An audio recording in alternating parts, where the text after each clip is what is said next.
My name is Morgan Phillips, and on my wedding day, my parents disowned me. The last message I ever got from my father said, "Don't make a fool of yourself today." No blessing, no pride. Just a warning, like he was ashamed I existed. They never showed up. Two empty chairs in the front row had name cards that read, Mom and Dad. Everyone saw them. I pretended I didn't. When I said my vows, I could feel the emptiness sitting where their love should have been. It wasn't the first time they'd ignored me, but it was the moment I finally realized it wasn't silence anymore. It was rejection. And months later, when a single photo from that same wedding went viral, they suddenly demanded a family meeting. That's when I learned. Some people don't reach out because they miss you. They do it because the world finally told them what they refused to see. The morning light in Key West cut through the chapel windows, scattering gold across the parked FA-18s on the runway. I fastened the last row of medals on my uniform just as my phone lit up. One message, 4 words. Don't make a fool of yourself today. No greeting, no blessing, just cold steel wrapped in text. I stared at it until the screen dimmed, as if the phone itself was tired of waiting for warmth that would never come. Outside, brass horns blended with the sound of the tide rolling against the docks. Today was supposed to be my wedding, one meant to start a new chapter, not reopen an old wound. 2 chairs sat at the front row of the chapel. The place card said Mom and Dad. Both remained untouched. Jenna leaned close, whispering, "Maybe they'll come." I smiled, small and practiced. They already didn't. When I walked down the aisle, every uniform turned toward me, but all I saw were those empty white spaces glowing beneath the stained glass light. After the ceremony, Sam and I stepped onto the pier. The wind caught my veil, carrying it toward the sea. The tide doesn't wait for anyone. "Commander," he said. Neither did they. I answered, steady voice hiding the ache inside. As the guests left, I stayed behind, shoes polished, medals clinking softly. The sunset burned against the waves, and in that silence, I understood. Some absences echo louder than applause. A week after the wedding, I was back at Naval Air Station Key West. Morning light shimmered across the runway like ripples of glass, the kind that makes you forget for a second how sharp it really is. Inside the pilot's lounge, Jenna laughed under her breath and shoved her phone toward me. "Commander, you're trending!" I frowned. And there it was, the photo. Me and Sam, in our white uniforms, standing against the ocean, smiling like the world had finally softened. The headline on Navy Daily read, "2 aviators, 1 mission, service above self." The picture had already swept across every veteran forum, Twitter feed, and Facebook timeline. They called us the Navy's golden couple. Flags and heart emojis filled the comments. Strangers writing proud to serve. As if they knew anything about the silence behind that smile, I didn't respond. I just exhaled, half a laugh, half a sigh. At that same hour in Charleston, my father was watching the same photo on TV, bourbon trembling in his hand. My mother stood behind him, her voice soft. "She looks happy." His jaw tightened. "She looks foolish." Then came the first sting. One of his old business partners reposted the photo on LinkedIn with the caption, "Didn't know Harold Phillips' daughter outranked half the Navy." His phone exploded with calls, laughter, jokes. "Looks like the Phillips name finally made the news. Thanks to your daughter." He hung up and poured another drink, his pride curdling like old milk. That night, while I was outlining flight training lessons, my phone buzzed. The area code read Charleston. I answered without a word. "Your mother and I need to speak with you. Family meeting. This weekend." "About what?" "You know what." The line went dead. No goodbye. No tone of a father calling his daughter. Just an order disguised as concern. Sam overheard. His voice was calm, steady as always. "If you go, go as yourself, not as their soldier." I nodded, watching a training jet lift off outside the window, slicing the sunset in 2. Maybe it's time they finally meet the woman they disowned. Later that night, I opened a drawer and pulled out my old flight logbook. The one my father threw away when I left home. The pages still smelled faintly of oil and dust. On the first page, his handwriting faded, but still there. Proud of you, Dad. Then a single strike through the words, deep and deliberate. I brushed the dust away, folded the cover shut, and whispered to myself, let's see if he still remembers this ink. The road to Charleston stretched along the Cooper River, the air thick with the scent of salt and marsh. The closer I got, the more the past seemed to sit in the passenger seat beside me. The white two-story house came into view. Same shutters, same porch, but the bougainvillea out front had died. The color gone out of everything. My mother opened the door. Her face was softer now, but her eyes refused to meet mine. Ethan appeared in the foyer. Crisp shirt, easy smirk. Well, if it isn't our flying celebrity, still practicing your lawyer grin? I shot back, walking past him. In the dining room, my father sat at the head of the table, a steaming cup of tea in front of him. He didn't stand. He didn't smile. You made us look like fools.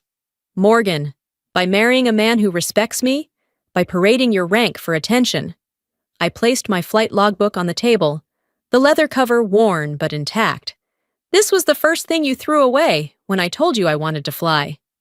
He opened it, staring at the faded ink. Proud of you, Dad. His eyes narrowed. That was a long time ago. That's the problem, I said quietly. You erased pride long before I earned it. He reached for the logbook, tearing at the spine. But my mother lunged forward and caught his hand. The paper ripped halfway, revealing the streak of ink smudged by water, tears or rain. I couldn't tell. The clock on the wall ticked, loud enough to drown out the silence. No one moved for a full minute. When I finally turned to leave, my mother's voice broke the stillness. Stay for dinner, please. If there's a seat for me. I stepped outside into the heavy evening air. The marsh smelled of salt and decay, the wind sticky and warm. That family meeting, I realized, wasn't about reconciliation. It was a hearing, one I was expected to lose. This time, though, I'd come in uniform. The dining room light glowed yellow, same as I remembered, soft enough to hide the cracks, harsh enough to expose everything else. My mother set 3 plates. Not 4. No seat for Sam? I asked. Her voice trembled. We didn't think he'd be comfortable. The walls still held every framed memory except mine. Ethan leaned back, smirking. So, you married your boss. Smart move. No, I said. I married a man who treats courage as respect, not decoration. My father's glass slammed down, shattering the air. This family was built on discipline, not spectacle. Then why does the world only know your name now because of me? He stood, finger pointed. You paraded your rank for attention. I earned it for survival. Silence thickened. I placed my old flight logbook in the center of the table. Do you even remember this? He glanced at it. It was a phase. Phases don't save lives. Dad. Pilots do. I walked out before the silence suffocated me.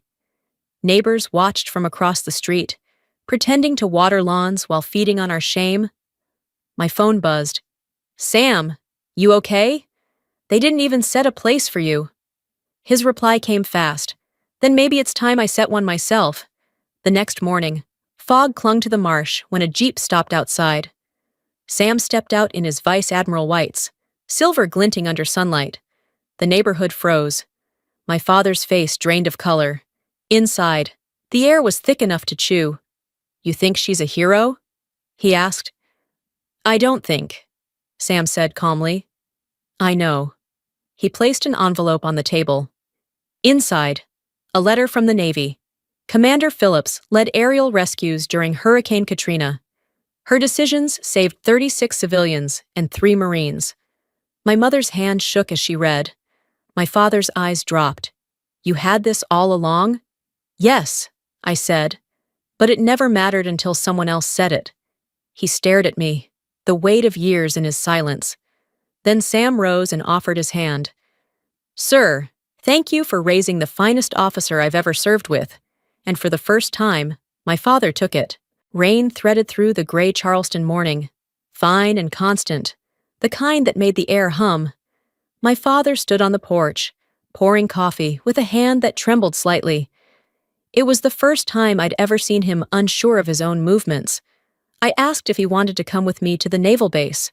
For a moment, he stared at the mug like he was reading his reflection inside it. Then he nodded. Fine.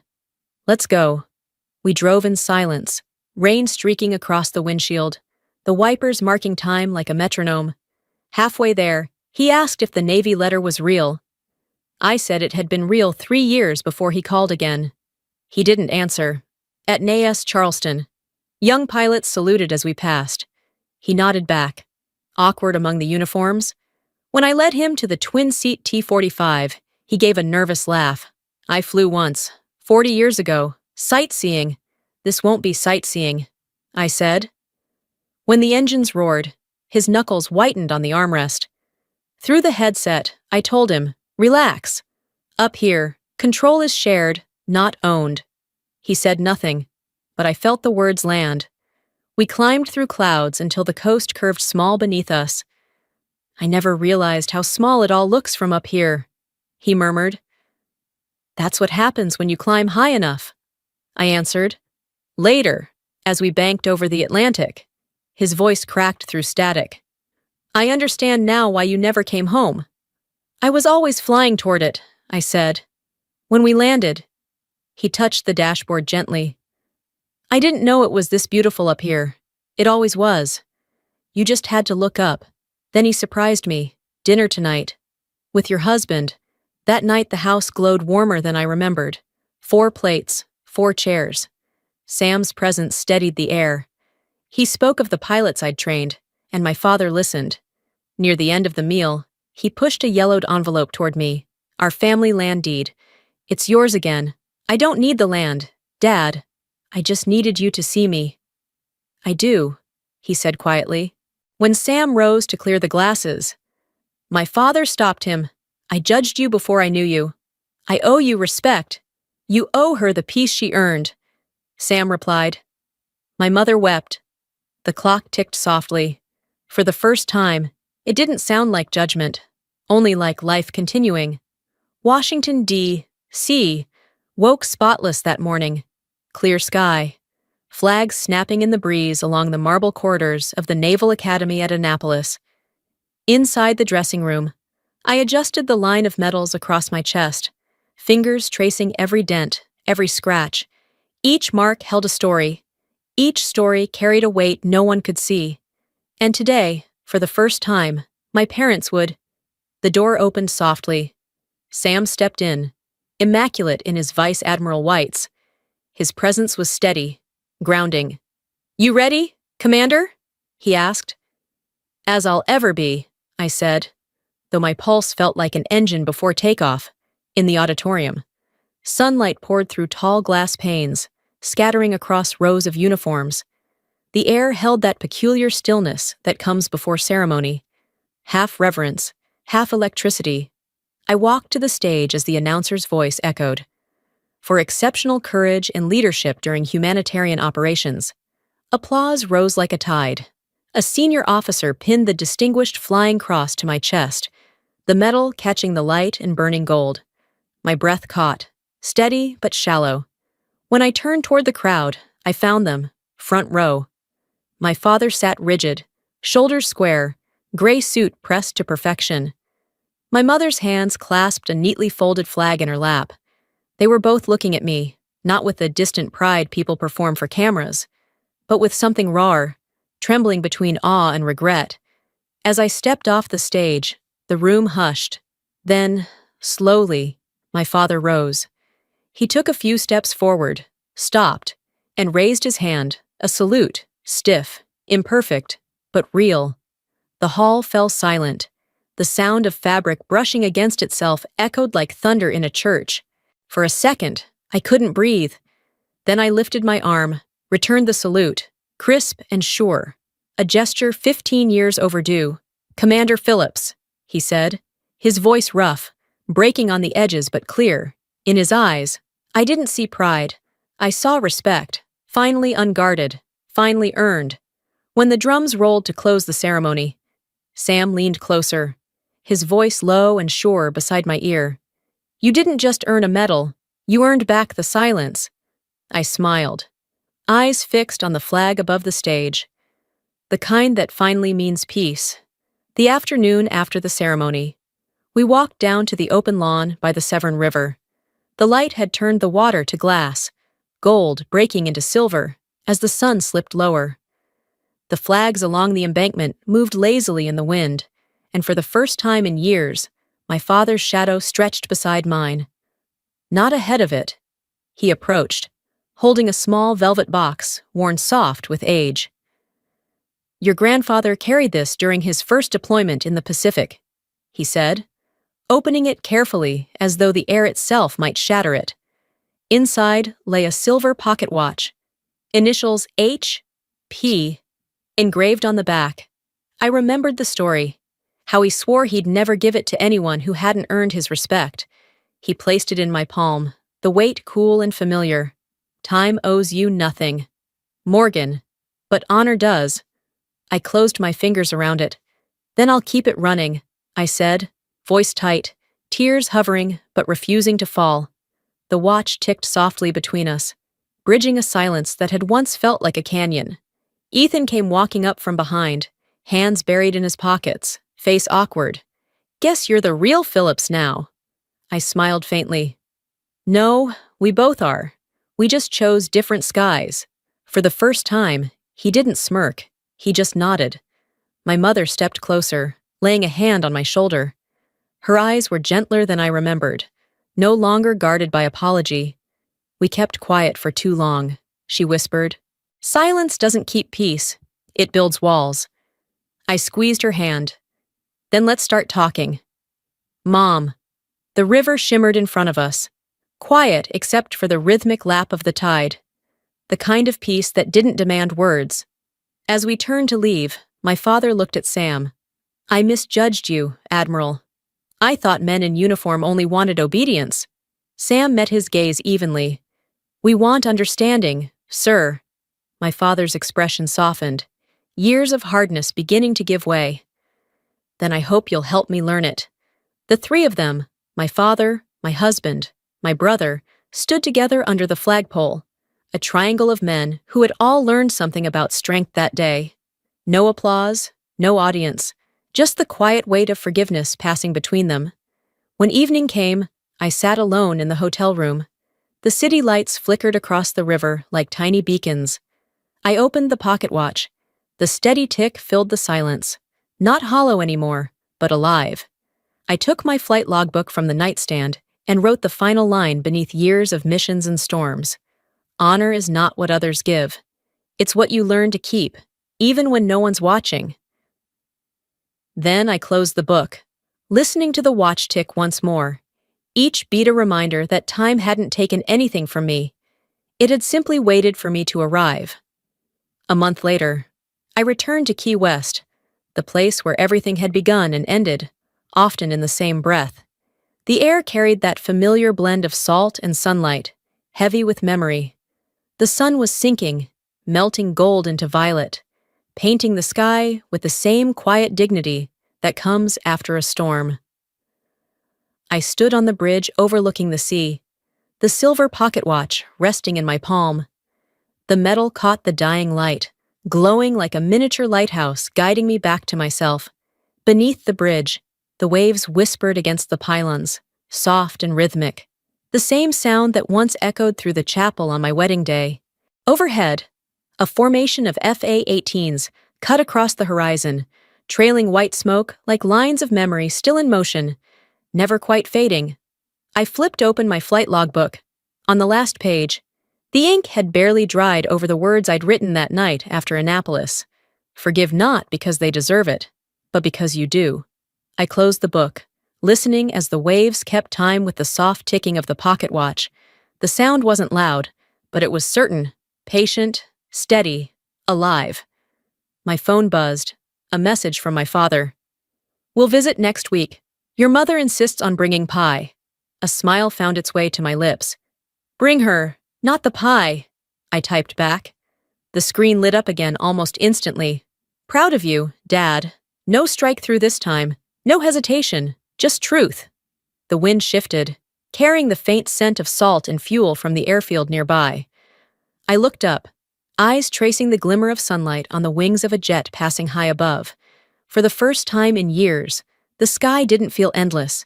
It felt full of echoes, of closure, of quiet forgiveness. I whispered into the wind, letting it take the words where it wanted. For once, the sky doesn't feel so lonely. And as the watch ticked against my palm, I realized that peace isn't silence. It's knowing the noise has finally found its place,